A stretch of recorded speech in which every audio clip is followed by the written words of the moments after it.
इदं श्रीदक्षिणामूर्तये इव स्फुरणं सदात्मकमसत् कल्पार्थकं भासते साक्षात् तत्त्वमसीति वेदवचसा यो बोधयत्याश्रितान्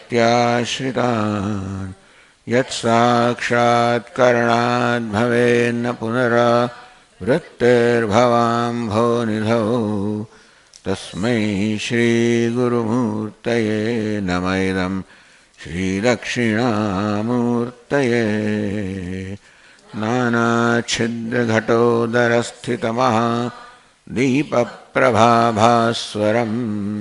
ज्ञाने यस्य तु चक्षुरादिकरणद्वारा बहिस्पन्दते जानामीति तमेव भान्तमनुभात् एतत्समस्तं जगत् तस्मै श्रीगुरुमूर्तये नम इदं श्रीदक्षिणामूर्तये देहं प्राणमपीन्द्रियाण्यपि चलां बुद्धिं च शून्यं विदुः स्त्रीबालान्धजडोपमास्त्वहमिति भ्रान्ता वृषं वादिनः मायाशक्तिविलासकल्पितमः व्यामोहसंहारिणे तस्मै श्रीगुरुमूर्तये नम इदं श्रीदक्षिणामूर्तये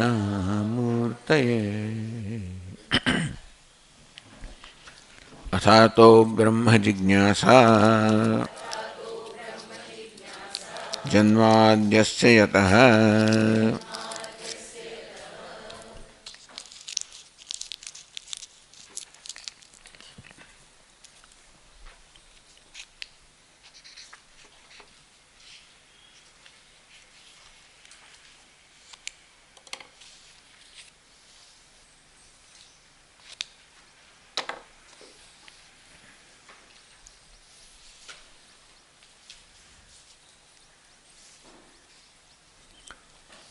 एक 107वां पान पर भाष्यकार कहते न यथोक्त विशेषणस्य जगतः यथोक्त विशेषणम् ईश्वरं मुक्त्वा अन्यतः प्रधानात् अचेतनात् अणुभ्यः अभावात् संसारिणो वा उत्पत्त्यादि संभावयितुं शक्यम् न च यथोक्त विशेषणस्य जगतः प्रतिनियत देश काल निमित्त क्रियाफलाशयस्य मनसापि अचिंत्य रूपस्य जन्म स्थिति भंगम तो आ जगत केवुं छे तो के प्रतिनियत देश कर्म અને ફળ માટે હંમેશા જેનું દેશ કાળ નિમિત્ત વગેરે નિશ્ચિત થયું હોય એટલે એના પર જ આધારિત કર્મ અને કર્મફળનો સંબંધ છે એટલે આ જગત કર્મ અને કર્મફળ રૂપી છે ક્રિયા અને ફળનો આશ્રય છે એમ કહેવાય કે કર્મફળ રૂપી છે અને કર્મનું ફળ હંમેશા આવી રીતે પ્રતિનિધિ દેશ કાલ નિમિત્તને અનુસરીને જ મળતું હોય છે અર્થાત આ પ્રકારની વ્યવસ્થા ધરાવનારું આ જગત છે જગતમાં અવ્યવસ્થા નથી જગતમાં વ્યવસ્થા છે કર્મ કરો એટલે કર્મનું ફળ મળવાનું અને એ ફળ નક્કી થાય દેશ કાળ નિમિત્ત આ બધા વસ્તુઓથી નક્કી થાય મનસાપી અચિંત્ય રચનારૂપસ્ય જે જગતની રચના આપણે મનથી કલ્પી પણ ન શકીએ જન્માદિ આવું જગત છે આવા જગતનો જન્મ સ્થિતિ ભંગમ યતઃ અસ્ય જગત યતઃ કારણાત જન્માદિ તો આવા જગતનો જન્મ ગમે તેવા જગતનો નહીં જન્મ સ્થિતિ ભંગમ યતઃ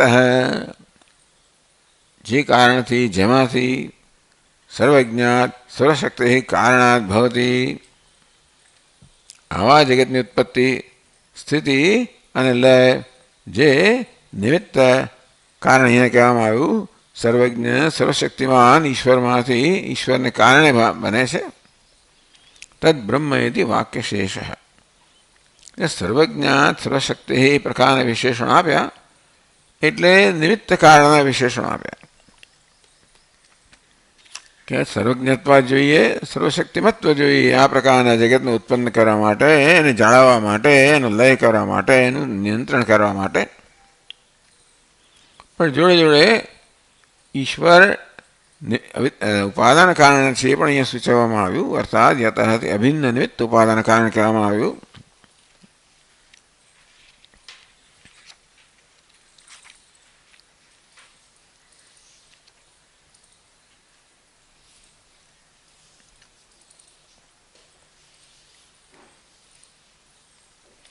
એટલે 107 પાન પર ગયું યથોક્ત વિશેષણસ્ય જગત યથોક્ત વિશેષણ ઈશ્વર મુક્ત્વા અપ્રતિનિધિત દેશ કાલ નિમિત્ત જે આશ્રય છે, કર્મફળનો આશ્રય છે, મનસા બી અચિંત્ય રૂપ આવું જગત છે, એવા જગતનો સર્વજ્ઞ સર્વશક્તિમાન ઈશ્વર સિવાય બીજો કોઈ કારણ ના હોઈ શકે.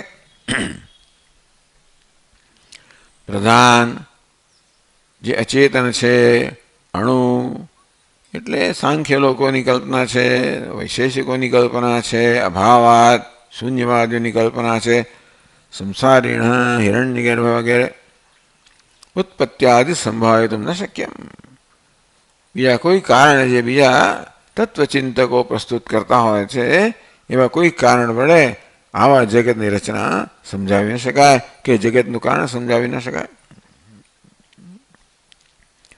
નીચે સ્વભાવવાદીઓ કહે છે કે કારણની જરૂર જ નથી. કશુંક બનવું જોઈએ કારણ શા મળે જોઈએ? બને છે. સ્વભાવ વસ્તુનો સ્વભાવ છે, આવું બને. વિશિષ્ટ દેશ કાલ નિમિત્તાનામ એ ઉપાદાન, તો કે એવું ના બને, એવું ના હોઈ શકે. કારણ કે કંઈ પણ કરવા માટે તમારે વિશિષ્ટ દેશ કાલ નિમિત્ત જોઈએ જ.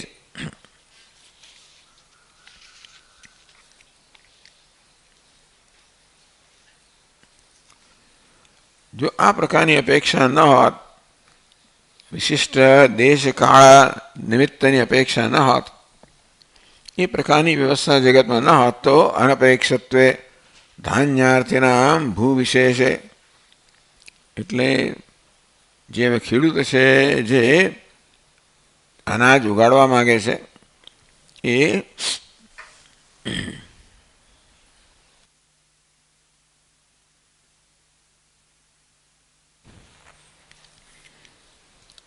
ભૂ વિશેષે વિશેષ જમીન પસંદ કરે, જે ઉપજાઉ જમીન હોય,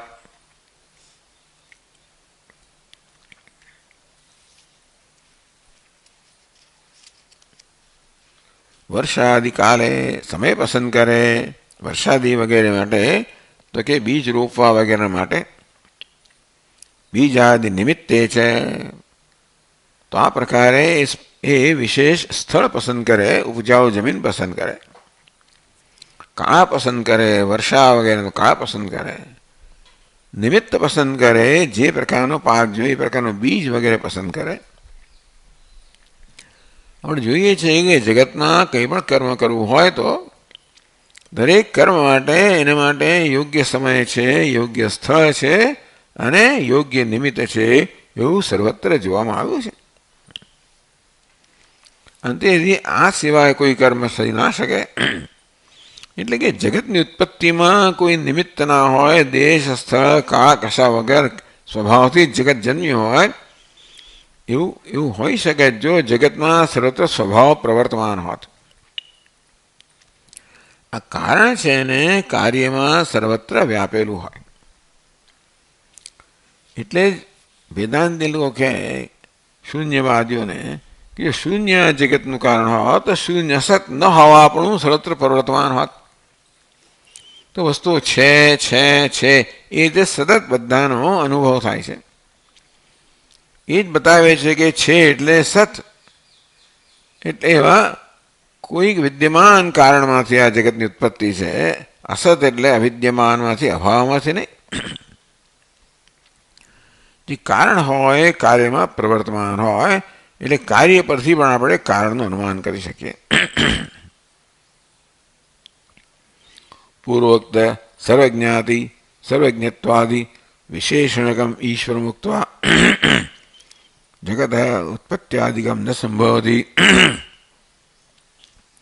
એ ભાષ્યકારે કહ્યું કે આ પ્રકારનો સર્વજ્ઞ સર્વશક્તિ ઈશ્વર છે, એના વગર આવા જગતની ઉત્પત્તિ, જગત વગર વ્યવસ્થા વગરનું હો, ઠેકાણા વગરનું હો તો જુદી વાત છે, પણ જગતમાં સર્વ વ્યવસ્થા છે.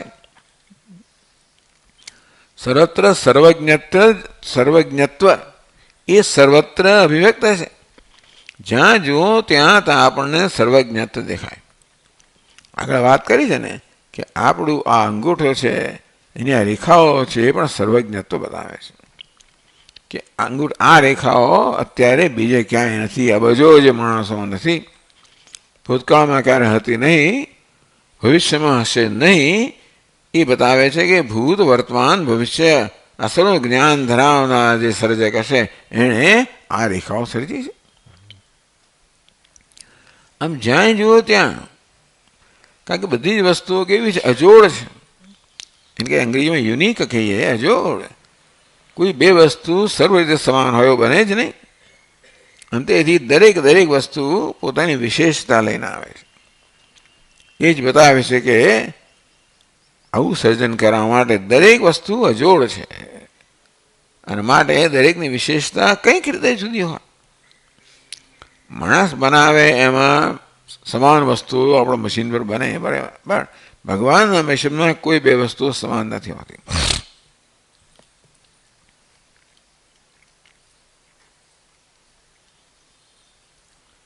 ઇતિ ભાષ્યેણ કર્તારમ વિના કાર્યમ નાસ્તિ વ્યતિરેક ઉક્ત. ભાષ્યકારે એમ કહ્યું કે આવા ઈશ્વર વગર આવા જગતનું સર્જન સંભવિત નથી. એ નકારાત્મક ભાષામાં કહ્યું એને વ્યતિરેક કહેવાય. આવું ઈશ્વર હોય તો જ આવા જગતનું સર્જન શક્ય છે, એ તો એને અન્વય કહેવાય. આવું ઈશ્વર ન હોય તો આ પ્રકારના જગતનું સર્જન શક્ય નથી, એને વ્યતિરેક કહેવાય. તો ભાષ્યકારે આ વ્યતિરેક કહેવાય. એ દ્વારા ભાષ્યકાર શું કહી રહ્યા છે, તેના યત કાર્યમ તત્સત્કર્તૃમ એ વ્યાપ્તિ જ્ઞાયતે. આ પ્રકારનું કાર્ય એ પ્રકારના કરતા વગર ન હોઈ શકે. એટલે કોઈ પણ કાર્ય એના એ વ્યવસ્થિત કરતા વગર ન હોઈ શકે. માટે દરેક કરવાની પાછળ કોઈ કરતા હોય છે. એટલે યત કાર્યમ તત્સકર્તૃકમ, જે કાર્ય છે, ઉપજ છે, એની પાછળ કરતા હોવો જ જોઈએ. સ્વભાવ એટલે જાતે વસ્તુઓ થાય એવું નથી હોતું. આપણે કરતા ન દેખાય જુદી વાત છે, પણ હોવો જોઈએ. કારણ કે આ ઘટપટમાં આપણને દેખાય છે. એતદેવ વ્યક્તિ જ્ઞાનમ જગદી પક્ષે કર્તારમ સાધયત. તો આ જ વ્યાપ્તિ છે. કઈ વ્યાપ્તિ છે? યત કાર્યમ તત્સકર્તૃકમ. ટૂંકમાં આ જગતનો કરતા સિવાય જગત ના હોય એનો તો એવો નિર્ણય થયો કે જે કોઈ કાર્ય છે એ સકર્તૃકમ, એનો કરતા હોવો જ જોઈએ. કોઈ કરતા કે નિર્માતા વગર કોઈ નિર્માણ ન હોઈ શકે. અને વ્યાપ્તિ કહી એટલે કે આ નિત્ય સંબંધ કયો, આ સંબંધ હંમેશા લાગુ પડનારો જ છે.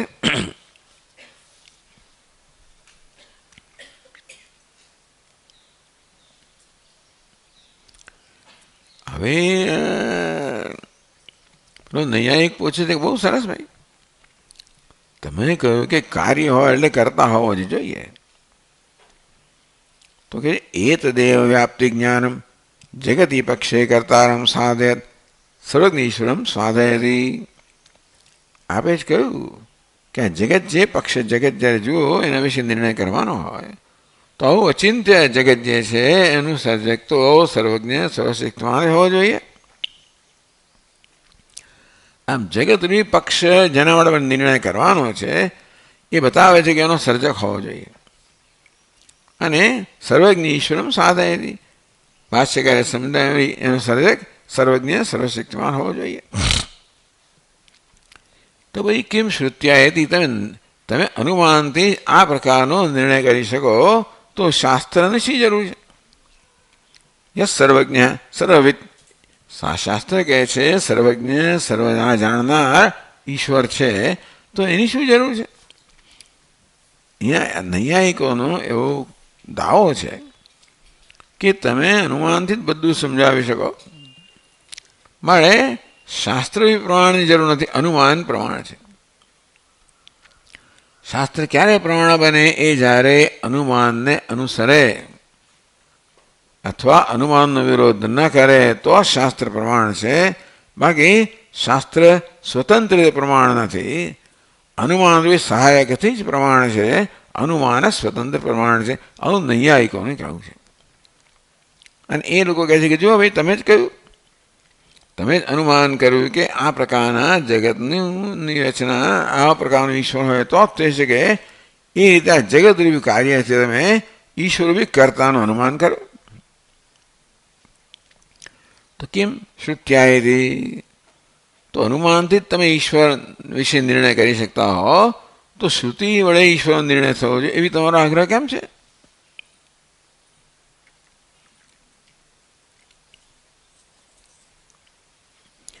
તાર્કિકાણામ ભ્રાંતિમુપન્યસ્યતિ એતદેવેતિ 108મા પાન પર શરૂ થાય છે.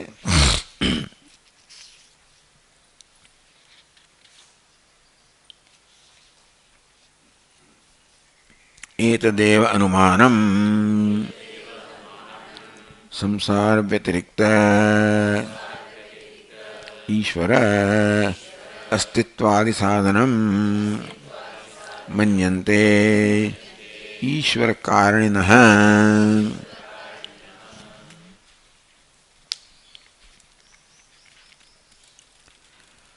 ईश्वर ने जगतनु का ईश्वर कारणिनः, ईश्वरने जगतનું કારણ માનનારા એટલે નૈયાયિકો. એ તો દેવનું આ જ અનુમાન યત કાર્યમ તત્સકર્તૃકમ, જે કોઈ કાર્ય હોય એનો કરતા હોવો જ જોઈએ એ અનુમાન. અને આ જગત કાર્ય છે મળે એનો કરતા હોવો જોઈએ. એ રીતે એ લોકો ઈશ્વરનો નિર્ણય કરતા હોય છે. સંસાર વ્યતિરિક્ત ઈશ્વર અસ્તિત્વાદિ સાધનમ, એ નિમિત્ત કારણ હંમેશા કાર્ય કરતાં ભિન્ન હોવો જોઈએ. જેમ કે કુંભાર છે ઘડા કરતાં ભિન્ન છે, તેમ જગતનો સર્જક પણ જગત કરતાં ભિન્ન હોય. સંસાર વ્યતિરિક્ત ઈશ્વર, ઈશ્વર છે કોણ કેવો છે? સંસારથી ભિન્ન છે. જેમ કે કુંભાર આ ઘડાથી ભિન્ન છે. અસ્તિત્વાદિ સાધન મન્યંતે, ઈશ્વર છે સંસારથી અન્ય છે, પછી સર્વજ્ઞ છે, સર્વશક્તિમાન છે.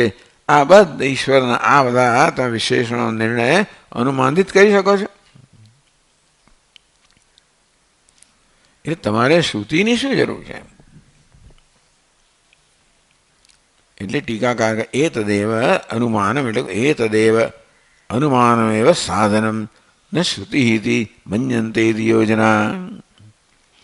એ અનુમાનમ સાધનમ મન્યંતે, સંસાર વ્યતિરિક્ત ઈશ્વર અસ્તિત્વ સાધનમ, એ અનુમાનમ સાધનમ મન્યતે નૈયાયિકા. ઈશ્વરને જગતનું કારણ માનનારા નૈયાયિકો અનુમાન જે છે કે આ વ્યાપ્તિ જે છે યત કાર્યમ તત્ સકર્તૃકમ, એ વ્યાપ્તિને જ જગતના કારણ સિદ્ધ કરવા માટે પર્યાપ્ત માને છે.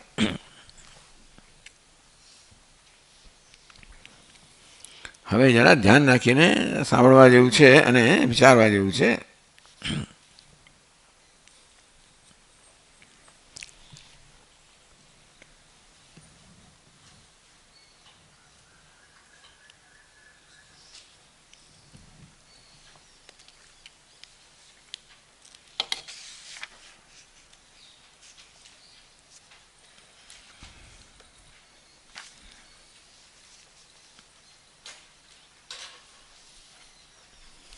આ પ્રકારે એ લોકો એમ કે જે આપણે કહી ગયા,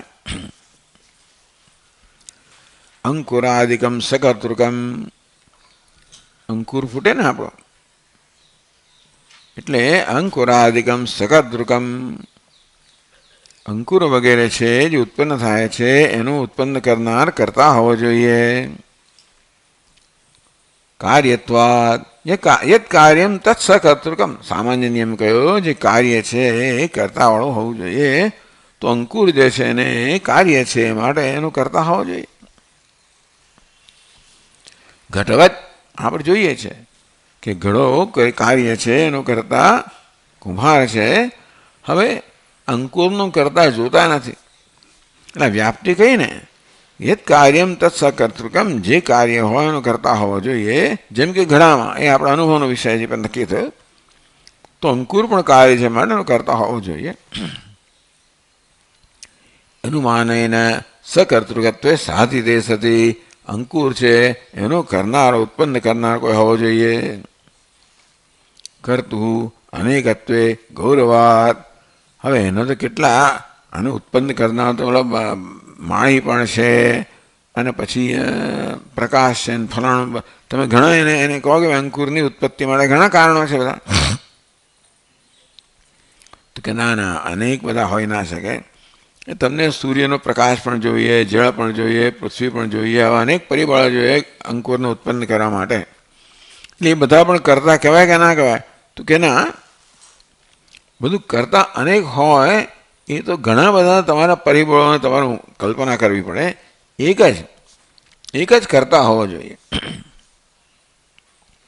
તેથી લાઘવ જ્ઞાન સહકારેણ, લાઘવ એટલે ઓછામાં ઓછા તમારે પરિબળો હોવા જોઈએ. એટલે એક કરતાથી ચાલતું હોય તો અનેક કરતાઓને તમારે કલ્પના ન કરવી જોઈએ. માટે અંકુર જેવા કાર્યને ઉત્પન્ન કરવા માટે એક કરતા હોવો જોઈએ. તચ્ચ સર્વજ્ઞત્વ અંતરા ન સંભવતી. હવે જો અંકુરનો ઉત્પન્ન કરવો હોય તો કેટલું જ્ઞાન જોઈએ જેણે ઉત્પન્ન કર્યો હોય. કયા પ્રકારનું બીજ છે, કયા પ્રકારની ધરતી છે, કયા પ્રકારનો પ્રકાશ વગેરે છે, એ સિવાય આ બીજ છે બીજા બીજ કરતાં કયા પ્રકારની વિશેષતા ધરાવે છે. એક અંકુર ઉત્પન્ન કરવો હોય તો તમને આખા જગતનું જ્ઞાન જરૂરી છે. એટલા જ માટે અંકુર છે ને એ અસાધારણ વસ્તુ છે બીજા બધાએ કરતા, અને માટે એની ઉત્પત્તિ માટે આ બધા પ્રકારની જરૂરિયાત, આ બધા વિચારની જરૂરિયાત હોવી જોઈએ. અને તેથી અંકુર જે વસ્તુ ઉત્પન્ન કરનાર તો સર્વજ્ઞ હોવો જોઈએ. તથા ચ સર્વજ્ઞ ઈશ્વર સિદ્ધિ, આ પ્રકારે અંકુરમાંથી અંકુરરૂપી કાર્યમાંથી એનું કરનાર કોણ જોઈએ? ઈશ્વર હોવો જોઈએ, સર્વજ્ઞ હોવો જોઈએ. તસ્માદ અનુમાનમેવ પ્રમાણમ, એટલે સર્વજ્ઞ ઈશ્વરની સિદ્ધિ કરવા માટે અનુમાન પ્રમાણ છે. શ્રુતિસ્તુ ન પ્રમાણમ, આ શ્રુતિ પ્રમાણ નથી. એ તાર્કિકા મન્યન્તે.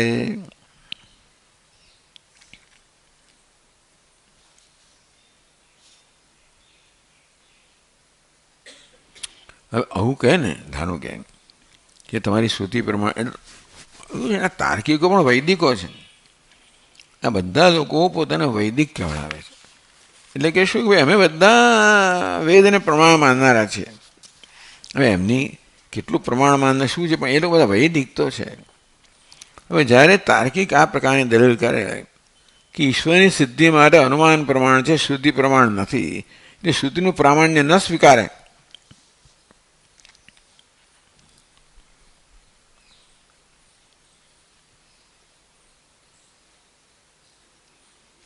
ઈશ્વર સદ્ભાવે શ્રુતે અપ્રામાણ્યે તાર્કિકસ્ય અવૈદિકત્વ આપત્તિ. શ્રુતિને પ્રમાણ ન માને અને તર્કને જ પ્રમાણ માને તો તાર્કિક કેવો હતો? શ્રુતિ પ્રમાણ નથી એવું કહેનાર થયો, તો ભાઈ અવૈદિક થઈ ગયો. એટલે એને ન ગમે. પોતે વૈદિક તો છે એટલે એ વસ્તુ એને જચે નહીં. અરસ સ્વાદ, એટલે એને અણગમવો થાય કે આ મને નહીં જોઈએ.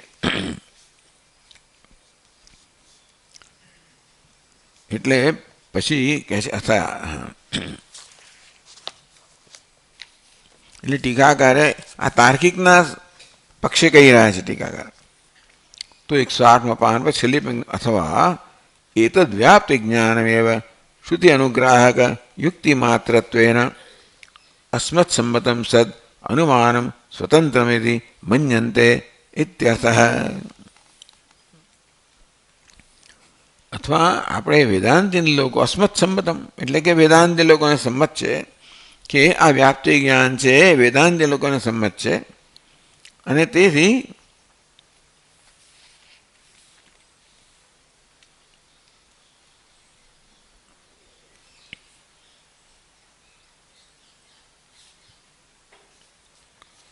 વ્યાપ્તિ જ્ઞાન શ્રુતિ અનુગ્રાહક યુક્તિ માત્રત્વેન અસ્મત સંમતમ તો કે આ વ્યાપ્તિ જ્ઞાન આ વ્યાપ્તિ એટલે શું છે યત કાર્યમ તત્સકર્તૃકમ એ શ્રુતિ અનુગ્રાહક યુક્તિ છે.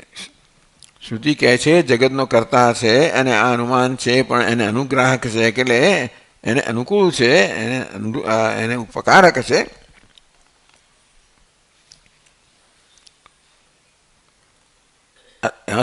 સંબતમ સદ અનુમાનમ સ્વતંત્રમિતિ મન્યંતે કે આપણે પણ આ વ્યાપ્તિને સ્વીકારીએ છીએ અને માટે એ માને છે નૈયાયિકો કે ઈશ્વર સ્વતંત્ર નૈયાયી એટલે ઈશ્વરમાં સ્વતંત્ર પ્રમાણે છે આ વ્યાપ્તિને. એટલે શ્રુતિ કઈ રીતે પ્રમાણે છે શ્રુતિ અનુગ્રાહક છે એ રીતે. એટલે વૈજ્ઞાનિકો એમ કહે કે આ તર્ક સ્વતંત્ર પ્રમાણે છે અને શ્રુતિ અનુગ્રાહક પ્રમાણે. આપણે શું કે શ્રુતિ સ્વતંત્ર પ્રમાણે છે યુક્તિ અનુગ્રાહક છે. શ્રુતિ મુખ્ય છે અને યુક્તિ સહાયક છે. આ કે યુક્તિ મુખ્ય છે અને શ્રુતિ સહાયક છે. એટલે શ્રુતિને છોડી નથી દેતા એ લોકો. શ્રુતિના પ્રામાણ્યને સ્વીકારે છે એટલા માટે કે યુક્તિ એને અનુકૂળ છે એટલા માટે. શ્રુતિ પ્રમાણે છે કારણ કે યુક્તિને અનુકૂળ છે. આપણે શું કહીએ યુક્તિ પ્રમાણે છે કારણ કે શ્રુતિને અનુકૂળ છે. એમ કહે કે નહીં શ્રુતિ પ્રમાણે છે કારણ કે યુક્તિને અનુકૂળ છે. એટલે એમનો યુક્તિ કે તર્ક મુખ્ય પ્રમાણ થઈ ગયો.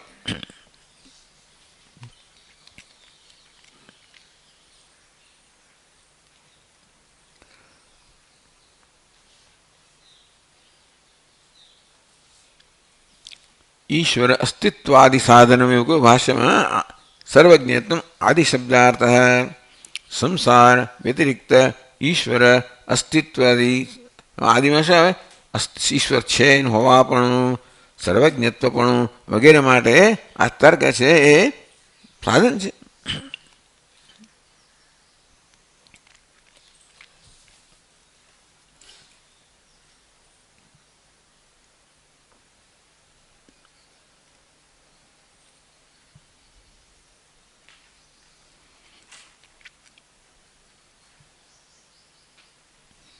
પછી એકેનૈવ અનુમાનેન સર્વજ્ઞ કર્તૃકત્વ સાધ્ય સિદ્ધૌ દૃષ્ટાંત અભાવાત. થયું શું કે એક અનુમાનથી એમણે બે પ્રકારના નિર્ણય કર્યા. અનુમાન કયું છે યત કાર્યમ તત્સકર્તૃકમ એટલે જગત કાર્ય છે માટે ઈશ્વરનો સર્જક છે. એ જ વ્યાપ્તિ વડે પાછું એમણે સિદ્ધ કર્યું કે ઈશ્વર સર્વજ્ઞ છે. એક વ્યાપ્તિથી બે વસ્તુ સિદ્ધ થાય નહીં એટલા માટે કહે છે યદ્વા એટલે ત્યાં 109 પાન પર જ્યારે ટીકાકાર યદ્વા કહે છે ત્યારે વળી એ તાર્કિકોને બે પ્રકારની યુક્તિ આપે છે.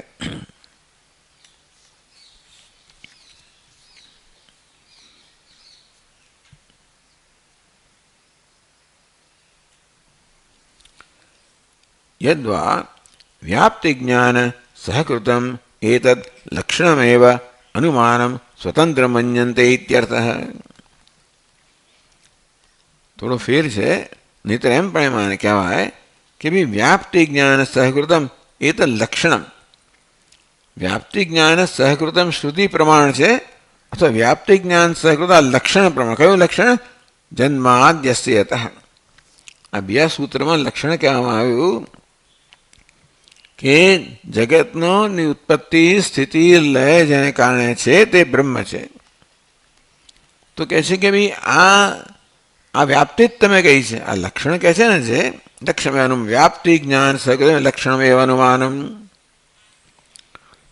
શું કહે આ સૂત્રમાં શું કહ્યું જેનાથી જગતની ઉત્પત્તિ સ્થિતિ લય છે તે બ્રહ્મ છે. આવું ક્યારે કહી શકાય યત કૃતિકમ તત્સકર્તૃકમ. આ જગત કાર્ય છે પણ એનો કરતા હોવો જોઈએ એટલા માટે આ સૂત્ર પણ આ વ્યાપ્તિ જ્ઞાનની અપેક્ષા વ્યાપ્તિ જ્ઞાન સહકૃતમેવ આ સૂત્ર ક્યારે પોતાનું પોતે જે કહેવા માંગે છે એ ક્યારે પહોંચાડી શકે? એ વ્યાપ્તિ જ્ઞાન સાથે, જેમાંથી જગતની ઉત્પત્તિ છે, સ્થિતિ છે, લય છે, તે બ્રહ્મ છે. એવું કેમ ભાઈ? એટલા જ માટે યત કૃતકમ યત કાર્યમ તત્સકર્તૃકમ, આ જગત કાર્ય છે મારાનો કરતા ઈશ્વર હોવો જોઈએ, અને તે એમાંથી જગતની ઉત્પત્તિ સ્થિતિ લય છે. એટલે આ લક્ષણ પણ વ્યાપ્તિ જ્ઞાનની અપેક્ષા રાખે છે. ક્યાં તો શ્રુતિ વ્યાપ્તિ જ્ઞાનની અપેક્ષા રાખે છે એટલે અથવા આ લક્ષણ જે કહ્યું કે કયું બ્રહ્મ છે જેમાંથી જગતની ઉત્પત્તિ સ્થિતિ લય છે તે બ્રહ્મ છે, એ સૂત્ર પણ અપેક્ષા રાખે છે કે શા માટે બ્રહ્મ આવું છે? તો કે કારણ કે જે કાર્ય છે એની પાછળ કરતા હોવો જોઈએ. જગત કાર્ય છે માટે જગતથી અન્ય જગતનું કરતા હોવો જોઈએ, જેનામાંથી આ ઉત્પત્તિ સ્થિતિ લય છે. એટલે આ લક્ષણ પણ આ પ્રકારની વ્યાપ્તિની અપેક્ષા રાખે છે. તત્રાય વિભાગ. તો હવે ટીકાકાર પોતે સમજાવે છે. અમે જે કહ્યું ને હવે ટીકાકાર પોતે સમજાવે. વ્યાપ્તિ જ્ઞાનાત જગત કર્તા અસ્તિ અસ્તિત્વ સિદ્ધિ. યત કાર્યમ તત્સકર્તૃકમ, જે કાર્ય છે એનું કરતા હોવો જોઈએ, જગત કાર્ય છે માટે એનો કરનાર હોવો જોઈએ, એમ કરીને કરતા છે ઈશ્વર છે એ સિદ્ધ થઈ. સપશ્ચાત સકર્તા સર્વજ્ઞ જગત કારણત્વાદ વ્યતિરેકેણ કુલાલાદિવતી સર્વજ્ઞત્વ સિદ્ધિ. એક તો આ જગત કાર્ય છે માટે એનું સર્જન કરનાર ઈશ્વર હોવો જોઈએ, એમ ઈશ્વરનું હોવાપણાનું પહેલાં સિદ્ધ થઈ. પછી એ કરતા કેવો હોવો જોઈએ? જગત કારણત્વાદ, આ જગતરૂપી અચિંત્ય જગત જે છે એનું સર્જન કરનાર એનું કારણ તો ઈશ્વર સર્વજ્ઞ હોવો જોઈએ. વ્યતિરેકેણ કુલાલાદિવત, એટલે કુલાલ છે ને એ સર્વજ્ઞ નથી. આના માટે કોઈ દૃષ્ટાંત આપણી પાસે છે નહીં. આ જગત માટે કોઈ દૃષ્ટાંત છે નહીં, એટલે આપણે વ્યતિરેકી દૃષ્ટાંત આપ્યું કે જો આ બધા ઘટપટ બનાવનારા લોકો સર્વજ્ઞ નથી, કે એ લોકો જગતને બનાવનારા નથી. એ જગતને બનાવનાર સર્વજ્ઞ હોવો જોઈએ. જેવી રીતે આ કુલાલ વગેરે જગતને બનાવનારા ન હોવાને કારણે સર્વજ્ઞ નથી, તો એ જગતનું સર્જન કરનાર ઈશ્વર સર્વજ્ઞ હોવું જોઈએ. એ સર્વજ્ઞત્વ સિદ્ધિ લક્ષણાર્થ. અનુમાનથી ઈશ્વરનો હોવાની સિદ્ધિ, આ લક્ષણથી જગતની ઈશ્વરની સર્વજ્ઞત્વ સિદ્ધિ. બે વસ્તુ થઈ. યત કાર્યમ તત્સકર્તૃકમ, આ જગત કાર્ય છે માટેનો કરતા હોવો જોઈએ, ઈશ્વર કરતા છે, આમ ઈશ્વર છે એવી સિદ્ધિ થઈ અનુમાનથી. કયું અનુમાન? યત કાર્યમ સકર્તૃકમ, ઈશ્વર સર્વજ્ઞ છે એ સિદ્ધિ ક્યાંથી થઈ? તો કાંઈ લક્ષણથી થઈ. આ લક્ષણ કહે છે કે એ બ્રહ્મ કયું છે કે ઈશ્વર કોણ છે? જેમાં જગતના સર્જન પાલન લય છે. હવે એ કોણ હોઈ શકે? એ તો સર્વજ્ઞ જ હોવો જોઈએ. એટલે આ લક્ષણ જે છે એ પણ આપણે યુક્તિ આપે છે, જે દ્વારા ઈશ્વરનું સર્વજ્ઞત્વ નક્કી થાય. અને પેલું જે વ્યાપ્તિ છે કે જે કોઈ કાર્ય હોય એની કરતા હોવો જોઈએ, એ દ્વારા ઈશ્વરનું અસ્તિત્વ નક્કી થાય.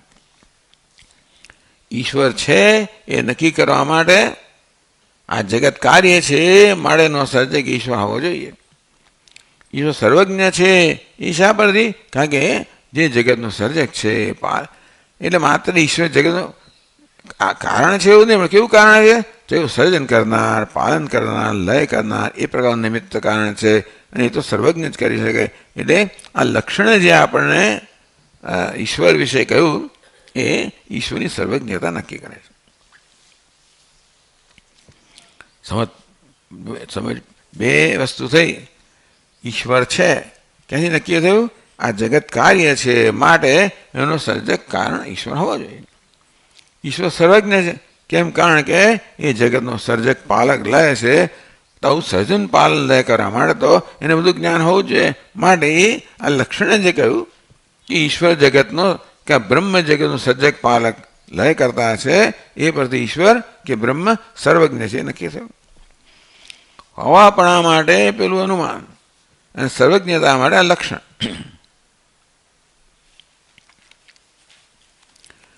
હવે તમે જો ભાષ્યમાં શું કે એતદેવ અનુમાનમ સંસાર વ્યતિરિક્ત ઈશ્વર અસ્તિત્વ, એટલે સંસાર વ્યતિરિક્ત ઈશ્વર માટે અનુમાન છે.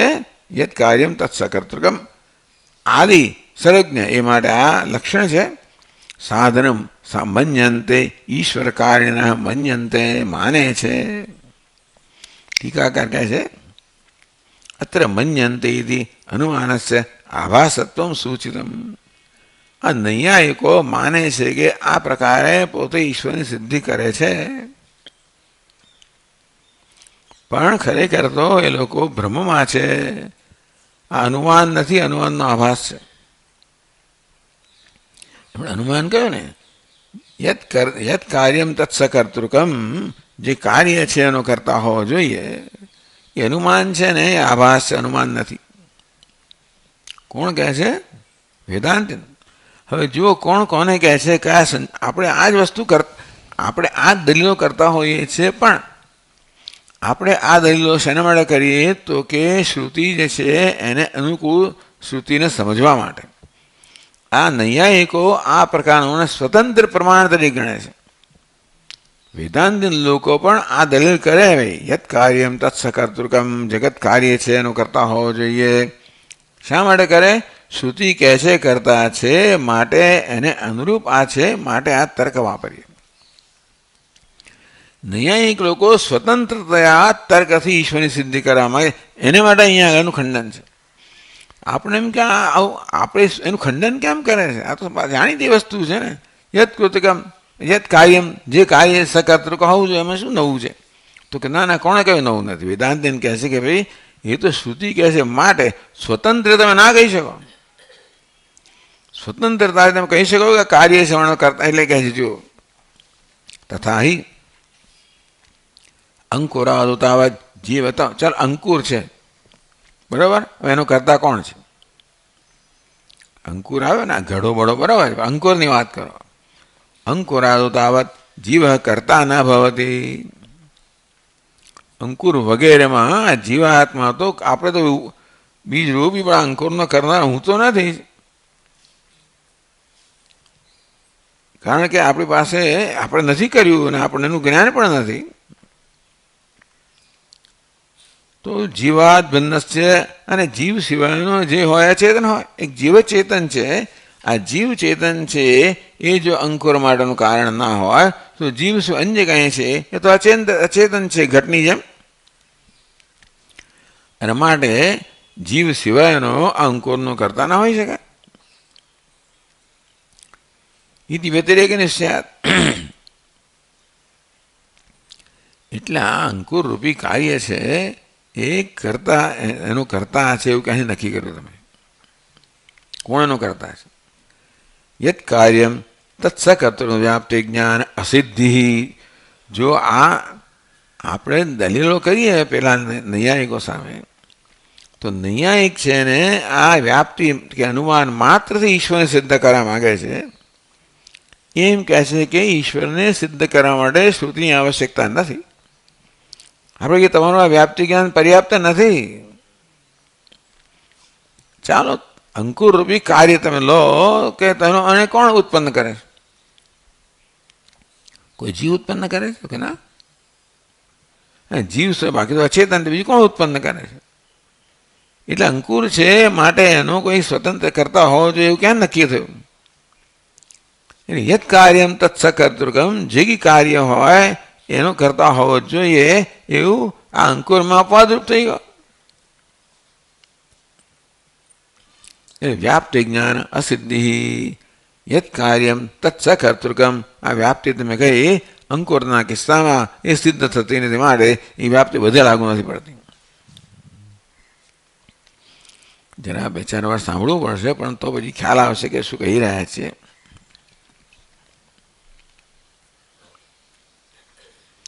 લક્ષણલિંગક અનુમાને તું બાધ.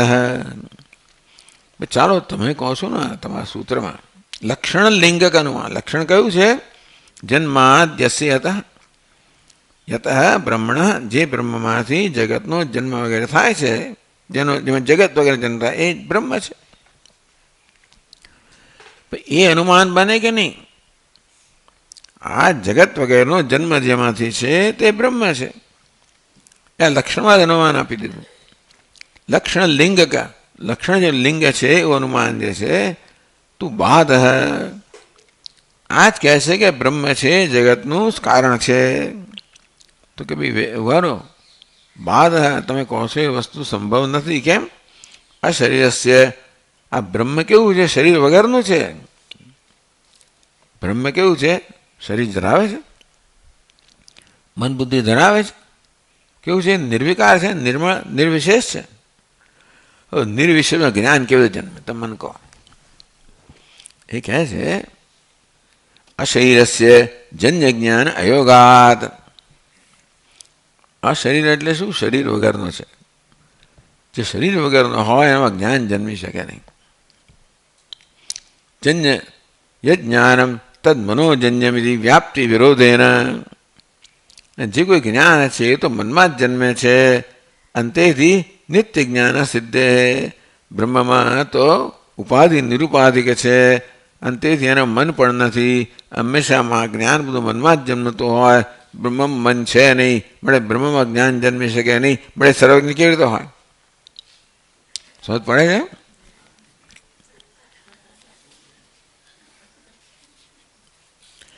એ જ્ઞાનમ તદ મનોજન્યમિતિ વ્યાપ્તિ વિરોધેન.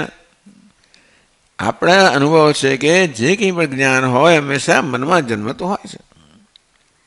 બ્રહ્મ તો નિર્વિશેષ છે, માટે બ્રહ્મને કોઈ મન નથી.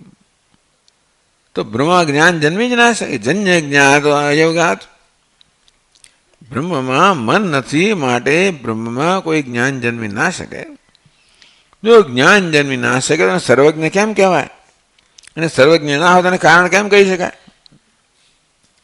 એટલે તમે આ સૂત્ર છે, એના લક્ષણ છે, એને જ અનુમાન માનતા હોય અને એના પરથી અનુમાન રચવા માંગતા હોય તો બ્રહ્મ જગતનું સર્જક છે, પાલક છે, લય કરનારું છે, એટલે સર્વજ્ઞ છે. તમને કોણે કહ્યું? બ્રહ્મમાં તો મન જ નથી. આ મન ન હોતો એનામાં જ્ઞાન જન્મે જ નહીં. અને જ્ઞાન ન જન્મે સર્વજ્ઞ કેવી રીતે કહેવાય? નિત્ય જ્ઞાન અસિદ્ધે.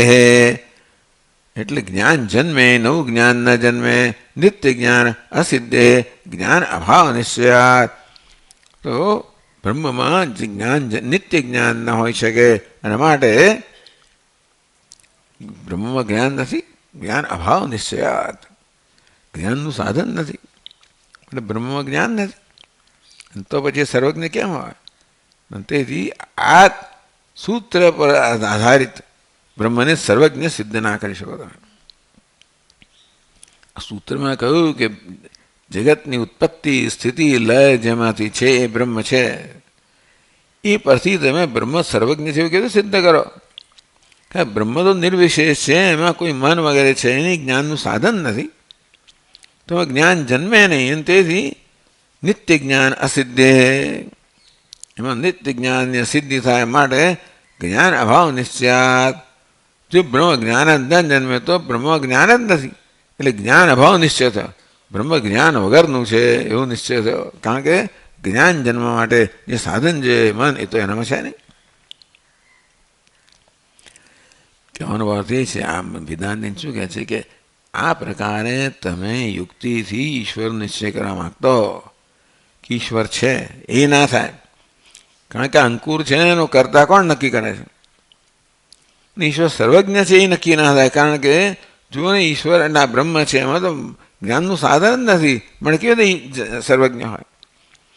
આ પ્રકારે તમે યુક્તિથી ઈશ્વરનું હોવાપણું નક્કી ના કરી શકો. ઈશ્વરનું સર્વજ્ઞપણું પણ નક્કી ના કરી શકો. હોવાપણું કેમ નક્કી થયું? યત કાર્યમ તત્સકર્તૃકમ. જે કાર્ય છે એ કરતાનો કરતા. અંકુર બીજ અંકુર કાર્ય છે એનું કોણ કરતા છે? જીવ તો કરતા નથી. જીવ ના હોય તો બાકી અચેતન તે પણ ના હોઈ શકે. અંકુર કાર્ય પણ કરતા નિર્ણય થઈ શકતો નથી. અને તેથી જ્ઞાન સહિતનો છે બ્રહ્મ વગેરે પણ નિર્ણય ના થઈ શકે, બ્રહ્મ મન વગરનું છે. એટલા માટે તમે કહેવાનો વાત એ છે કે તમે માત્ર યુક્તિથી કે તર્કથી ઈશ્વરના હોવાપણાનો કે ઈશ્વરના સર્વજ્ઞપણાનો નિર્ણય ના કરી શકો. તસ્માત શેના માટે કહ્યું? તસ્માત અતીન્દ્રિયાર્થ શ્રુતિ એવ શરણમ. પણ અતીન્દ્રિય ઈશ્વર છે, બ્રહ્મ છે, એના માટે આ નૈયાયિકો આ બધું યુક્તિથી કે તર્કથી સાબિત કરે છે. નૈયાયિકો જો કે આપણા ભાઈબંધો છે એ રીતે તો, એટલે આપણે એના તર્કનો ઉપયોગ પણ તર્કથી સ્વતંત્ર રીતે ઈશ્વરને સ્થાપિત કરવા માંગે છે એ આપણે સ્વીકારતા નથી. એમનો તર્ક છે એ આપણા શાસ્ત્રને સમજવામાં ઉપયોગી છે. શાસ્ત્ર કહે છે કે ઈશ્વર છે, એમાં નૈયાયિકની આ યુક્તિ કામ લાગે કે યત કાર્યમ તત્સત કર્તૃકમ, જગત કાર્ય જે કરતા હોવો જોઈએ એટલે ઈશ્વરના હોવાપણું સિદ્ધ થાય. અને જોડે જોડે આવું અચિંત્ય જગત સર્જનાર ઈશ્વર સર્વજ્ઞ હોવો જોઈએ એમ સર્વજ્ઞપણું એટલે સિદ્ધ ના થાય, પરંતુ એની સંભાવના. શ્રુતિ કહે છે કે યસ સર્વજ્ઞ સર્વવિદ, ઈશ્વર છે, સર્વજ્ઞ છે, એ બધું આ યુક્તિથી આપણે સમજી શકીએ કે વાત બરોબર લાગે તો બરાબર. યુક્તિ સંભાવના નક્કી થાય, એની પૂર્વાર ના થાય, એની સંભાવના નક્કી આવું હોવો જોઈએ. આપણું શાસ્ત્ર કહે છે કે ઈશ્વર છે અને સર્વજ્ઞ છે, અને આ યુક્તિ કહે છે કે હા જે જ્ઞાન જે ઉત્પન્ન કરવામાં જ્ઞાન હોવું જોઈએ અને માટે ઈશ્વર સર્વજ્ઞની આ યુક્તિ ઈશ્વરની સંભાવના બતાવે, ઈશ્વરને પુરવાર નથી કરતી. સમજ પડી ને? પુરવાર કરો એક વસ્તુ છે અને સંભાવના બતાવે બીજી વસ્તુ છે. સંભાવના તો બતાવે માત્ર શ્રુતિ, અરે પુરવાર કરે શ્રુતિ, અને આ યુક્તિ છે સંભાવના બતાવે. એ યુક્તિથી લોકો પુરવાર કરવા માંગે આપણે સ્વીકારતા નથી. એ પ્રકારે નૈયાયિકને અહીંયા આગળ ખંડન કરવામાં આવે. તસ્માત અતીન્દ્રિયાર્થે શ્રુતિ એવ શરણમ, માટે અતીન્દ્રિય જે તત્વો છે જેમ કે ઈશ્વર, એના માટે એકમાત્ર શ્રુતિ જ પ્રમાણ છે, શરણમ છે, બીજું કોઈ નહીં, યુક્તિ નહીં. શ્રુત્યર્થ સંભાવનાર્થત્વેન અનુમાનમ યુક્તિ માત્રમ ન સ્વતંત્રમિતિ ભાવ. તો ભાઈ અનુમાનનો શું ઉપયોગ છે? શ્રુત્યર્થ સંભાવનાર્થત્વેન, શ્રુતિ જે કહેવા માંગે છે એની સંભાવના બતાવે. શ્રુતિ કહે કે ઈશ્વર છે એની સંભાવના બતાવે. યત કાર્યમ તત્સત કર્તૃકમ, જે કાર્ય છે માટે કરતા હોવા જોઈએ એમ ઈશ્વરના હોવાની સંભાવના બતાવે, એ એને માટેનું પ્રમાણ નથી. તદુપરાંત જેને જે કરતા છે એને તો ઘટક કરતા ઘટક કરતાને ઘટનું જ્ઞાન હોવું જોઈએ, તો જગતના કરતાને જગતનું જ્ઞાન હોવું જોઈએ, એવી એ સંભાવના બતાવે. એ વસ્તુ પ્રમાણ નથી, પુરવાર નથી કરતી. આ બે વસ્તુ જે વિષય તો એ લોકો આને પ્રમાણ એટલે કે અને પુરવાર કરાવવાનું સાધન માને છે. કોણ નહીં કહો? આપણે કહીએ પુરવાર ન થાય, પુરવાર તો માત્ર શ્રુતિથી જ થાય, અને આ તમારી યુક્તિ છે એ શ્રુતિને મદદરૂપ થાય. અંતેથી શ્રુતિ કહે છે એ સંભાવના નક્કી થાય. શ્રુત્યર્થ સંભાવના સત્વેન અનુમાનમ યુક્તિ માત્રમ.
અહીંયા આગળ પૂર્ણાનંદ મહારાજ છે ને ટીકાકાર, આ બધું કર્યા પછી એક શ્લોક લખ્યો છે.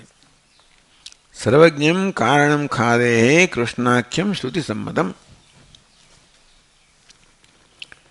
કે ખ એટલે કે આકાશથી પ્રારંભ થનારું આ જગત છે ને એનું કારણ કોણ છે? સર્વજ્ઞ કૃષ્ણ ભગવાન જે છે સર્વજ્ઞ એનું કારણ છે.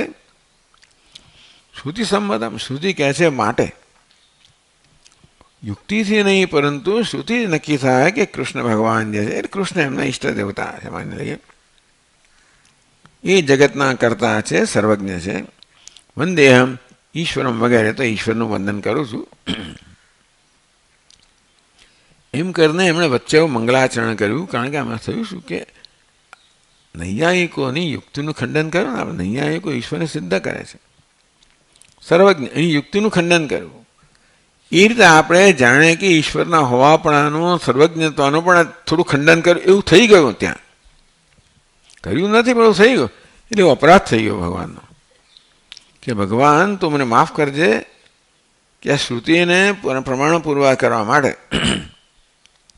નૈયાયિકો ઈશ્વરને સિદ્ધ કરવા માગે છે એનું ખંડન કરવાથી એક રીતે તારી સિદ્ધિનું ખંડન થયું. નૈયાયિકો ઈશ્વરને સર્વજ્ઞ પૂરવા કરવા માંગે છે એનું ખંડન કરવાથી તારી સર્વજ્ઞતાનું પણ ખંડન થયું. એ અમારું પ્રયોજન નથી, પણ પહેલાંનું ખંડન કરવા માટે જાણે કે આ રીતે ખંડન થયું માટે તું ક્ષમા કરે એમ કહે છે. એ વચ્ચે એવી રીતે વંદમ ઈશ્વર એવી રીતે ભગવાનને એક મંગલાચરણ કરીને પ્રાર્થના કરી એને ક્ષમા માગી લે છે કે ભાઈ અમે આવું કરવું પડ્યું. પેલો કોણ હતો? મોટો પંડિત હતો ત્યાં આગળ. એ ભગવાનને કે જગન્નાથને કે દરવાજા ખોલ, દર્શન આપ. નહીં આપવું તો હું આખી દુનિયા પુરવાર તું છે બંધ કરી દઈશ. મારા વગર તને મારા વગર તું છે એવું નક્કી કરનાર કોઈ છે નહીં અને અમારે કોઈ આવશે નહીં અહીંયા આગળ. મારે દરવાજા ખો. એવી રીતે દાદાગીરી કરે. ભક્તો આવું કરે પણ અંદરથી જાણે છે કે આ બધું ભગવાન જ કરનારો છે.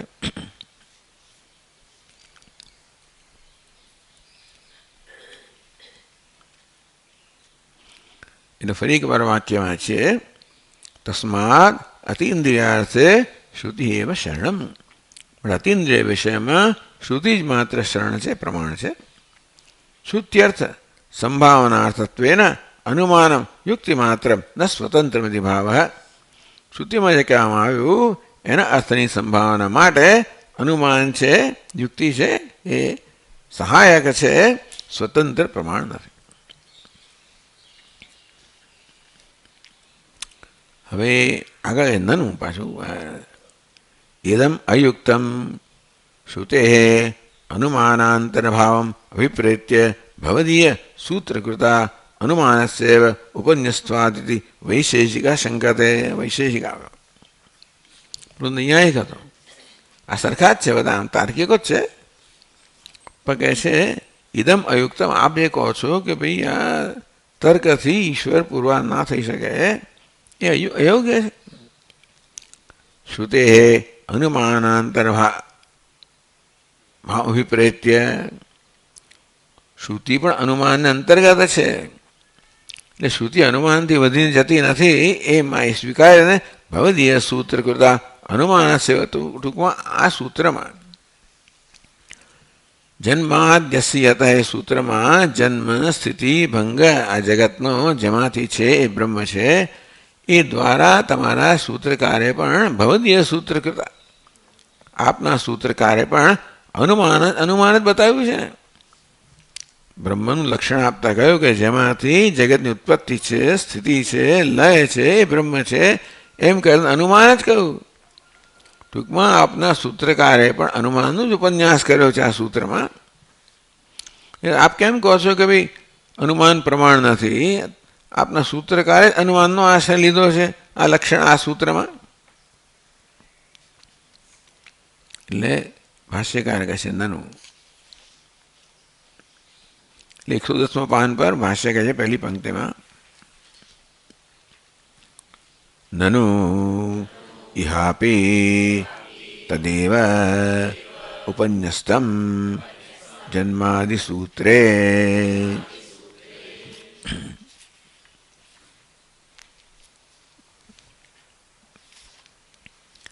यहाँ पे જન્માદિ સૂત્રમાં પણ એ અનુમાન તો પ્રસ્તુત કર્યું છે.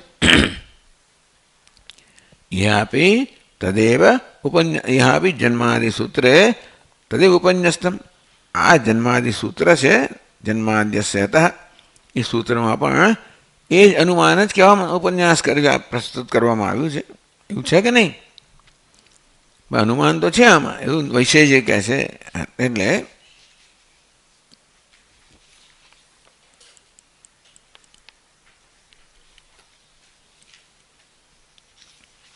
એટલે શું કહે છે? ટીકા કહે છે અતઃ મન્યતે અનુમાનસ્ય આભાસોક્તિ અયુક્તા ઇતિ ભાવ.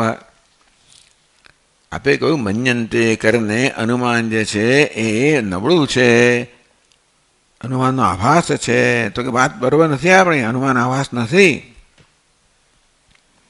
અનુમાન પ્રમાણ છે. અનુમાનને જ લઈને તમારું આ સૂત્ર રચાયેલ. તો આપણા સૂત્રકારે પણ અનુમાન પર સૂત્ર રચેલું છે. અને માટે અનુમાન આભાસ નથી, અનુમાન પ્રમાણ છે.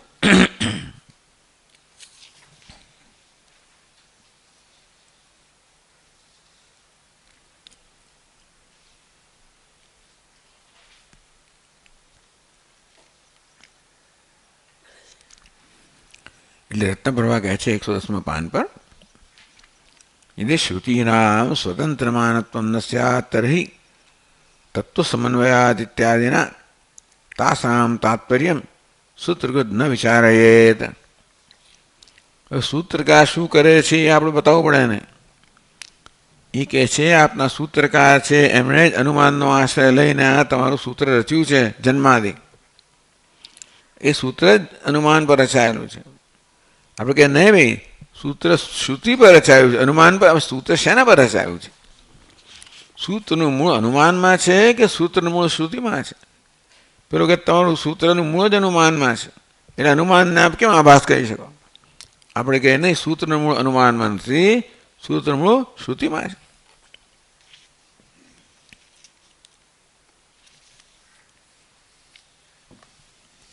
यदि श्रुतीनां स्वतंत्रमानत्वं न स्यात्.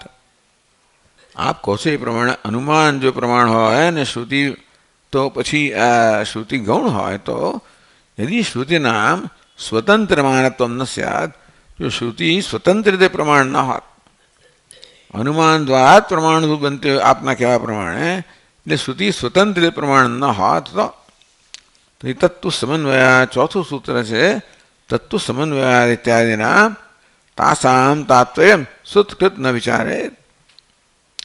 તો શા માટે શ્રુતિના વાક્યોના તાત્પર્યનો સૂત્રકાર વિચાર કરી રહ્યા છે?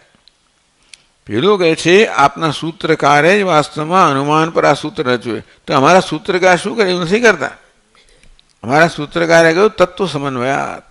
આ ચોથું સૂત્ર આવશે, એમાં સમન્વય છે કે બધા ઉપનિષદો છે, બધા વાક્યો છે, માત્ર બ્રહ્મ જ વિષય છે. જીવ બ્રહ્મનો ઐક્ય બનાવવાનું પ્રત્યક્ષ કે પરોક્ષ રીતે.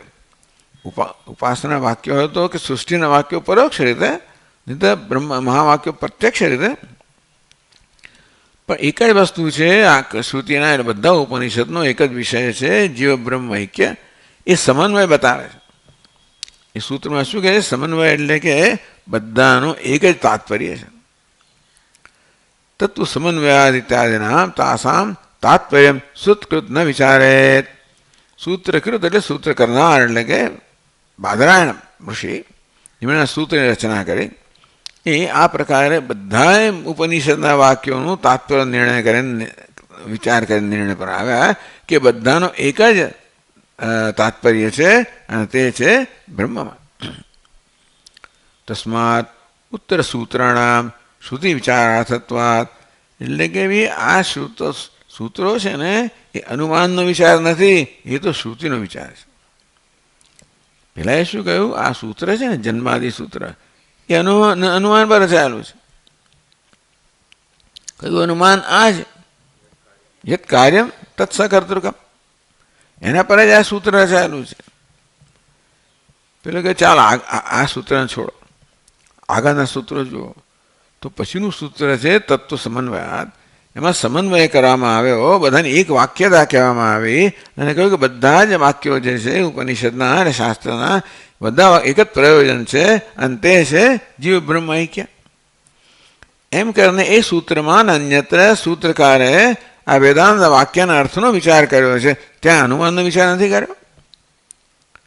અને તેથી તસ્માત ઉક્ત સૂત્રનામ શ્રુતિ વિચારાર્થત્વાત, આ સૂત્ર વિશે કદાચ કંઈક આવો શંકા હોય, આ સૂત્ર અનુમાનની વાત કરી રહ્યું છે કે શ્રુતિની વાત કરી રહ્યું છે, એવી ધારો કે કંઈ પ્રશ્ન હોય ત્યારે બીજા સૂત્રો જોઈએ આપણે. તો આ ચોથું સૂત્ર છે તત્વ સમન્વય, એમાં શેની વાત કરી? એમાં અનુમાનની વાત કરી છે કે શ્રુતિની વાત કરી છે? તો કે ત્યાં બધા શ્રુતિ વાક્યોનો સમન્વય કર્યો છે. શ્રુતિ વિચારાર્થત્વાત એટલે કે શ્રુતિના વાક્યો વિચાર કરવામાં આવ્યો છે, અનુમાન પર નહીં. જન્માદિ સૂત્રે બી શ્રુતિ એવ સ્વાતંત્ર્ય વિચાર્યતે, પણ જન્માદિ સૂત્ર પણ અનુમાન પર, અનુમાનનું મૂળ નથી, શ્રુતિ એનું મૂળ છે. ન અનુમાનમેથી, અનુમાન પર વિચાર થઈ રહ્યો નથી, શ્રુતિ પર વિચાર થઈ રહ્યો, કારણ કે સૂત્રકાર એ જ કરી રહ્યા છે અન્યત્ર. અન્યત્ર તો અહીંયા એવું જ કરતા હોય ને. ક્યાં તો બધા સૂત્રમાં એવું હોવું જોઈએ કે અનુમાન પર આધારિત હોવું જોઈએ, ક્યાં તો બધા સૂત્ર શ્રુતિ પર આધારિત હોવા જોઈએ. આ સૂત્રમાં જરા શંકા પડી, તમે શંકા ઉત્પન્ન કરો છો કે આ સૂત્ર અનુમાન પર આધારિત છે. ચાલો બીજા સૂત્ર જોઈએ. તો ચોથું સૂત્ર છે દાખલા કે તત્વ સમન્વયાત, એ બધા સૂત્ર બધા વેદાંત વાક્યનો સમન્વય કરે છે, એટલે વેદાંત વાક્ય પર જ રચાયેલું છે, એ તો સ્પષ્ટ છે.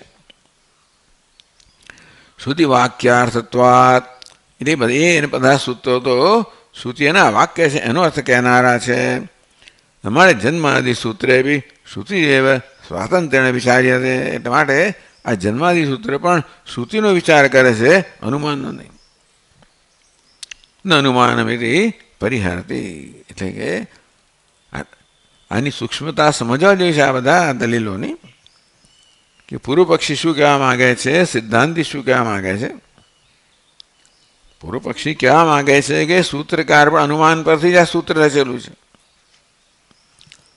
યત કાર્યમ તત્સકર્તૃકમ, એને વ્યાપ્તિ બધા સૂત્ર રચાયેલું છે. વેદાંત કે નહીં, મેં શ્રુતિ પર રચાયેલું છે, અનુમાન તો સહાયક છે. એટલે એ માટે કે જો બીજા સૂત્રો જુઓ, બીજા બધા સૂત્રો છે એ તો શ્રુતિ પર જ રચાયેલા છે, અનુમાન પર નહીં. તો આ એક સૂત્ર સામે અનુમાન રચાયેલું, આ પણ શ્રુતિ પર રચાયેલ હોવું જોઈએ. તેથી આ સૂત્ર પણ શ્રુતિ પર જ રચાયેલું છે. જન્માદિ સૂત્ર પે શ્રુતિ એવ સ્વાતંત્ર્ય વિચારીએ, તે માટે જેવી રીતે બીજા બધા સૂત્રમાં શ્રુતિ વાક્ય પર વિચાર કરવામાં આવે તેવી રીતે આ સૂત્રમાં પણ શ્રુતિ વાક્ય પર વિચાર કરવામાં આવ્યો છે. યતો વાયમાની ભૂતાની જાયંતે યેન જાતાની જીવંતી યત પ્રેન્દ્ય વિષમ, એ વાક્યો વિચાર કરવામાં આવે છે, નહીં કે તમારા અનુમાન પર. એટલે ના કહ્યું, ભાષ્યકાર કહે છે. એટલે પ્રશ્ન શું? નનુ ઇહાપી તદેવ ઉપન્યસ્તમ જન્માદિ સૂત્રે, એટલે દલીલ કરવામાં આવી, ઇહ જન્માદિ સૂત્રે બી, આ જન્માદિ સૂત્રનો પણ તદેવ અનુમાનમે ઉપન્યસ્તમ, અહીં પણ અનુમાનનો જ ઉપન્યાસ કરવામાં આવે છે. એટલે ભાષ્યકાર કહે છે ન વેદાંત વાક્ય કુસુમગ્રથનાર્થત્વાત સૂત્રાણામ, તો કે નહીં, વેદાંત વાક્ય કુસુમ ગ્રથનાર્થત્વા સૂત્રાણામ. આ સૂત્રો કેવા છે? સૂત્ર. તો માળા બનાવો, તો પુષ્પ માળા બનાવો, તો બધા પુષ્પ છે એ બધાનું ગ્રથન થયું હોય ને સૂત્રની અંદર, પરોવામાં આવ્યા હોય. સૂત્ર શું છે? જેમાં બધા ફૂલ પરોવામાં આવ્યા હોય. બધા ફૂલ પરવી સૂત્રમાં પરવીને માળા બનાવવામાં આવી છે, બ્રહ્મસૂત્ર રૂપી બ્રહ્મ સૂત્ર છે, જેની અંદર આ બધા સૂત્ર છે બ્રહ્મ. એમાં બધા વેદાંત વાક્યો છે. એટલે વેદાંત ઉપનિષદ એક આખો બગીચો છે, એમાં ભિન્ન ભિન્ન વાક્યો છે, પુષ્પ સમાન છે. એ પુષ્પ લઈ લઈને આખી માળા બનાવી, કે એમાં અમારી બ્રહ્મસૂત્ર બી માળા બનાવી. એમાં બ્રહ્મસૂત્ર છે અને ભિન્ન ભિન્ન વાક્યો છે, બધા પુષ્પો છે એમ કહે. એટલે બધા વેદાંતના વાક્યો જે છે એ બ્રહ્મરૂપી સૂત્રમાં ગ્રથિત કરવામાં આવ્યા છે. વેદાંત વાક્ય કુસુમ ગ્રસનાર્થત્વા સૂત્રાણામ. આ બધા સૂત્રો છે એ તો વેદાંતના વાક્ય રૂપી પુષ્પ છે એનું ગ્રથન કરે છે, ગૂંથે છે. ગ્રથન એટલે બધાને ગૂંથીને બનાવ્યું છે. વેદાંત વાક્ય રૂપી પુષ્પોને લઈ ગૂંથીને આ બ્રહ્મસૂત્ર રૂપી માળા બનાવવામાં આવી છે. એ ભાષ્યકાર આગળ કહે છે વેદાંત વાક્યાની સૂત્રૈ ઉદાહૃત્ય વિચાર્યંતે. એટલે સૂત્રો વડે એટલે પ્રત્યેક સૂત્ર વડે વેદાંત વાક્યાની આ બધા સૂત્રો વડે વેદાંતના વાક્યો છે એ ઉદાહરણ કે વિષય તરીકે કહેવામાં આવ્યા છે અને સૂત્રો વેદાંતના વાક્યો વિચાર કરવા માટે છે. બ્રહ્મસૂત્રનું પ્રયોજન છે આપણને ઉપનિષદનો અર્થ સમજાવવો, વેદાંતના વાક્યોનો અર્થ સમજાવવો, તાત્પર્ય સમજાવવું. અર્થ એટલે તાત્પર્ય કે અનેક ઉપનિષદ છે એમાં અનેક બધા વાક્યો બધા વિખરાયેલા પડ્યા હોય. શક્ય છે કે સામાન્ય માણસને આ બધા ઉપનિષદનું એક તાત્પર્ય છે કંઈ સમજ ના પડે.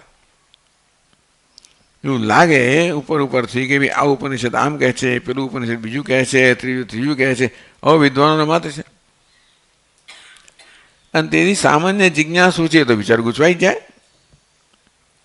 એ જિજ્ઞાસુને સ્પષ્ટ રીતે માર્ગદર્શન મળે કે બધા ઉપનિષદો તાત્પર્ય તો માત્ર બ્રહ્મમાં જ છે, બીજા ત્રીજામાં નથી.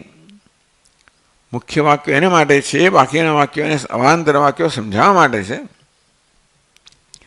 આ પ્રકારનો નિર્ણય બ્રહ્મસૂત્રમાં કરવામાં આવ્યો. એટલે બ્રહ્મસૂત્ર છે એ આપણને વેદાંતના વાક્યોના તાત્પર્ય વિચાર કરવા રૂપી આ શાસ્ત્ર છે. તાત્પર્ય નિર્ણય, વેદાંતના વાક્યોનો તાત્પર્ય નિર્ણય કરવા માટે આ શાસ્ત્ર છે. કારણ કે વાક્યો વેદાંત વાક્યો સર્વત્ર પથરાયેલા છે અને ઉપરથી એમ લાગે કે જાણે બધા જુદું જુદું કહે છે. તો તેથી આ સૂત્રકાર બતાવે છે તાત્પર્ય નિર્ણય દ્વારા કે બધાનું તાત્પર્ય એકમાં જ છે અને બ્રહ્મમાં છે. એટલે વેદાંત વાક્યાની સૂત્ર ઉદાહૃત્ય વિચાર્યંતે. સૂત્રકારે એવું નથી કર્યું કે સૂત્રકારે આ અનુમાનને મૂળ લઈને આ વેદાંત વાક્યો આ સૂત્ર રચાયા હોય. વાસ્તવમાં તો શાસ્ત્રના કે શ્રુતિના જે વાક્યો છે એને મૂળ લઈને સૂત્રો રચાયા. આ સૂત્ર પણ શ્રુતિ પર રચાયેલું છે, અનુમાન પર નહીં. કહેવાનો વાત એ છે કે એક સૂત્ર શા માટે અપવાદ હોય? બધા સૂત્રો શ્રુતિના વાક્ય પર રચાયેલા છે. તો આ સૂત્ર પણ શ્રુતિનું વાક્ય કયું? યતો વા ઇમાની ભૂતાની જાણતે. એ શ્રુતિ વાક્ય પર રચાયેલું છે, નહીં કે તમારું અનુમાન યત કાર્ય તત્સકર્તૃકમ નહીં.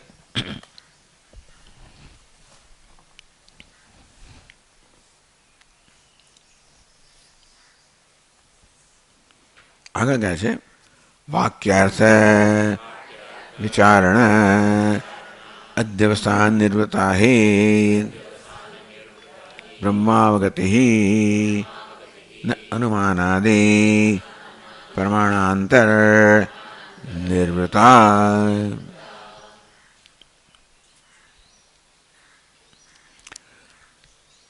વાક્યાર્થ વિચારણ અધ્યવસાય નિર્વૃતા. તો વેદાંતના ઉપનિષદ વાક્ય છે એના અર્થ પર વિચાર કરવામાં આવે છે આ સૂત્રમાં. એ પછી તમે વાક્યના અર્થનો નિર્ણય પર આવો. વિચાર અધ્યવસાન એટલે નિર્ણય. ટૂંકમાં આ બધા વાક્યો છે એનું તાત્પર્ય શું છે એનો નિર્ણય કરવા માટે આ સૂત્રો છે. એમાંથી હંમેશા જ્ઞાન જન્મે. આ જ્ઞાન છે ને તાત્પર્ય નિર્ણયમાંથી જ્ઞાન જન્મે, અનુમાનથી જ્ઞાન ન જન્મે. વેદાંતના વાક્યોના તાત્પર્યના નિર્ણયથી જ્ઞાન જન્મે. અનુમાનાદિ પ્રમાણાંતર નિવૃત્તા. અનુમાન વગેરે પ્રમાણોથી બ્રહ્મ જ્ઞાન ન જન્મે. શાસ્ત્રના વાક્યોના તાત્પર્ય નિર્ણયથી બ્રહ્મ જ્ઞાન જન્મે. માટે આ બધા સૂત્રો શાસ્ત્રના તાત્પર્ય નિર્ણય કરવા માટે છે, અનુમાન માટે નથી.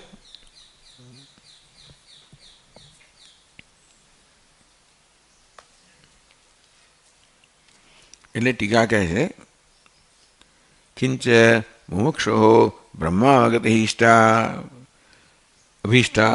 ભાઈ મુમુક્ષને જોઈએ છે શું? પહેલાં મૂળ પર જઈએ આપણે કે મુમુક્ષને શું જોઈએ છે. બ્રહ્માવગતિ અભીષ્ટા. મુમુક્ષને તો બ્રહ્મનું જ્ઞાન ઈચ્છિત છે, ઈચ્છનીય છે, અભીષ્ટ છે. પછી આપણે નક્કી કરીએ કે શ્રુતિથી થાય કે તમારા અનુમાનથી થાય. યદર્થમ અસ્ય શાસ્ત્રસ્ય આરંભ.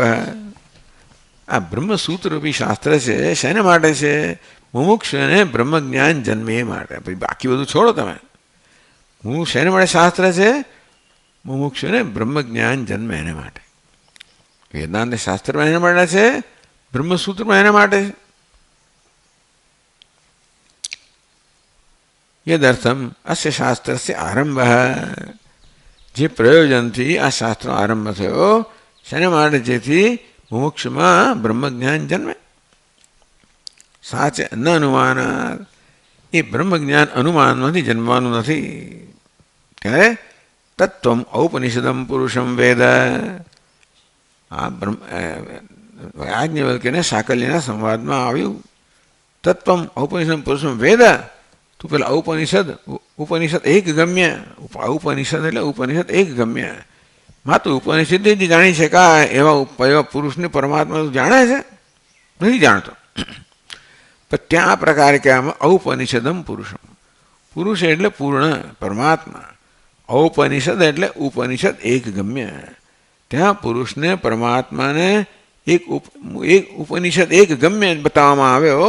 બીજા કોઈ એને માટે કારણ એટલે તું કે અનુમાન ગમ્ય નથી. શું છે?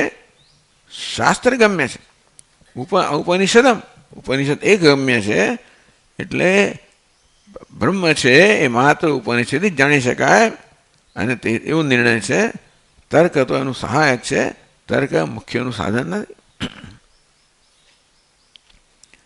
અતઃ ન અનુમાન વિચાર્યમ. એટલે આપણે આમાં અનુમાનનો વિચાર કરવાનો નથી. એટલે આ સૂત્રએ તકલીફની ભાવ પ્રશ્ન ઊભો કર્યો કે આ સૂત્ર અનુમાન પર રચાયું છે કે શ્રુતિ પર રચાયું છે? એવું લાગે છે કે અનુમાન પર રચાયું છે. યત કાર્યમ તત્સકર્તૃકમ એવા અનુમાન પર રચાયું છે આ સૂત્ર. એવું હોય ને તો અનુમાન પર આપણે વિચાર કરવો પડે. એટલે વેદાંતને અનુમાન પર નથી રચાયું, આ તો શ્રુતિના વાક્ય પર રચાયેલું છે. માટે આપણે શ્રુતિના વાક્યોનો વિચાર કરવાનો છે બ્રહ્મસૂત્રમાં, નહીં કે અનુમાનનો. આ શરૂમાં આવું નક્કી થઈ જાય પછી આગળ વધાય ને. બ્રહ્મસૂત્ર એનું પ્રયોજન શું છે, કઈ રીતે કામ કરી રહ્યું છે, કેવી રીતે એની વિચાર પદ્ધતિ કેવી છે, એ પહેલાં નક્કી થાય. કે અનુમાનનો નિર્ણય કરવા માટે આ વાક્યોના બ્રહ્મસૂત્ર નથી. શ્રુતિના વાક્યોના તાત્પર્યનો નિર્ણય કરવા માટે આ બ્રહ્મસૂત્ર છે.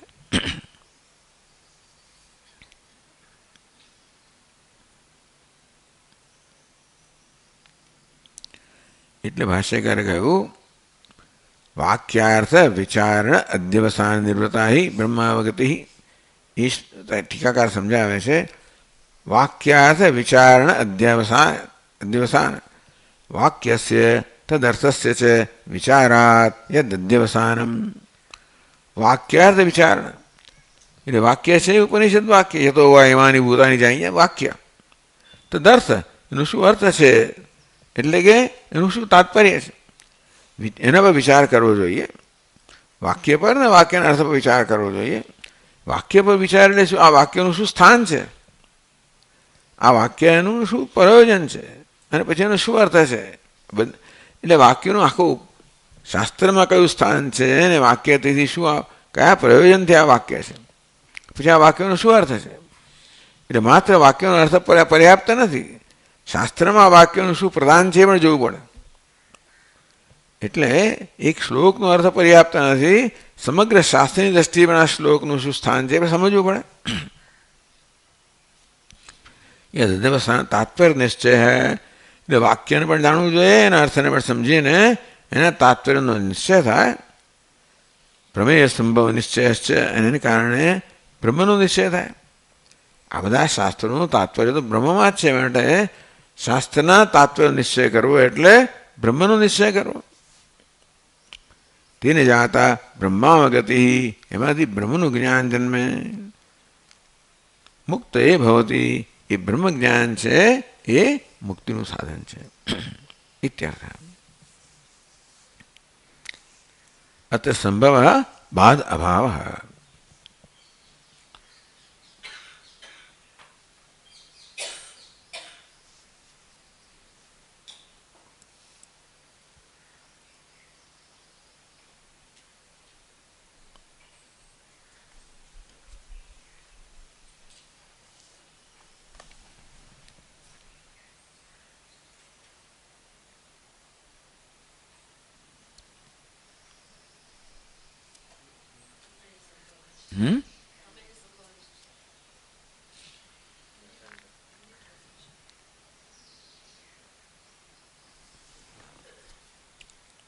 હું જોઈ રહ્યો છું કે આ શબ્દ ક્યાં આવ્યો.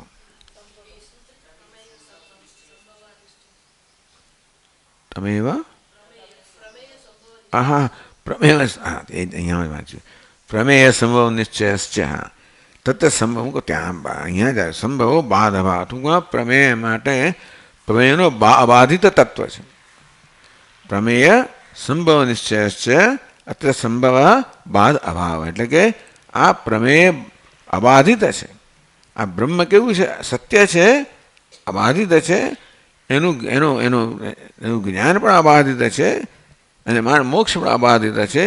એ પ્રકાર અબાધિત નિશ્ચય થવો એને અહીંયા સંભવ કહેવામાં આવ્યું.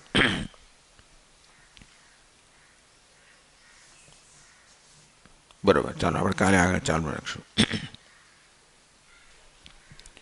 ઓમ પૂર્ણમદ પૂર્ણમિદમ પૂર્ણાત પૂર્ણમુદચ્યતે પૂર્ણસ્ય પૂર્ણમાદાય પૂર્ણમેવાવશિષ્યતે. ઓમ શાંતિ શાંતિ શાંતિ. રાહુગ્રસ્તદિવાકરેણ સદૃશો માયાસમાચ્છાદનાत् સન્માત્રઃ કર્ણોપસંહરણતો યો ભૂત સુષુપ્તઃ પુમાન પ્રાગસ્વાપ્સ્વમિતિ પ્રબોધ સમયે યઃ પ્રત્યભિજ્ઞાયતે.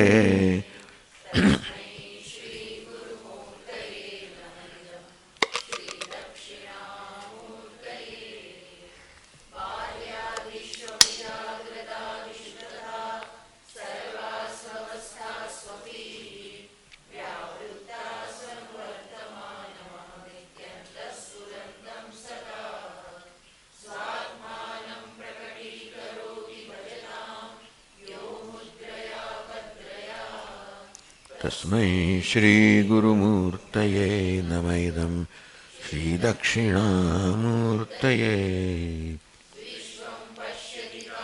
કારણતયા સ્વસ્વામી સંબંધતઃ શિષ્યાચાર્યતયા તથૈવ પિતૃપુત્રાદ્યાત્મના ભેદતઃ સ્વપ્ને જાગ્રતિ વાય એષ.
અશુભાનિ નિરાચષ્ટે તનોતિ શુભસંતતિં સ્મૃતિમાત્રેણ યત્પુંસાં બ્રહ્મ તન્મંગલં પરમ. અતિકલ્યાણરૂપત્વાદ નિત્યકલ્યાણસંશયાદ સ્મર્તॄણાં વરદત્વાચ્ચ બ્રહ્મ તન્મંગલં વિદુઃ. ओङ्कारश्चाकशब्दश्च द्वावेतौ ब्रह्मणः पुरा कण्ठं भित्त्वा विनिर्यातौ तस्मान्माङ्गलिकावुभौ तस्मान्माङ्गलिकावुभाविति। ॐ अथ ॐ अथ यैरिमे गुरुभिः पूर्वं पदवाक्यप्रमाणतः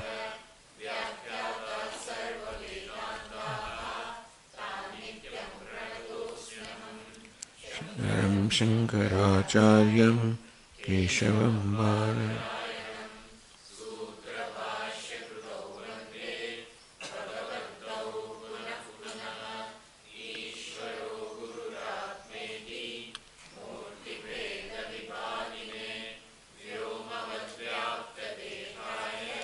दक्षिणामूर्तये नमः। ॐ शान्ति शान्ति शान्ति। हरि ओम्। श्रीगुरुभ्यो नमः। हरि ओम्।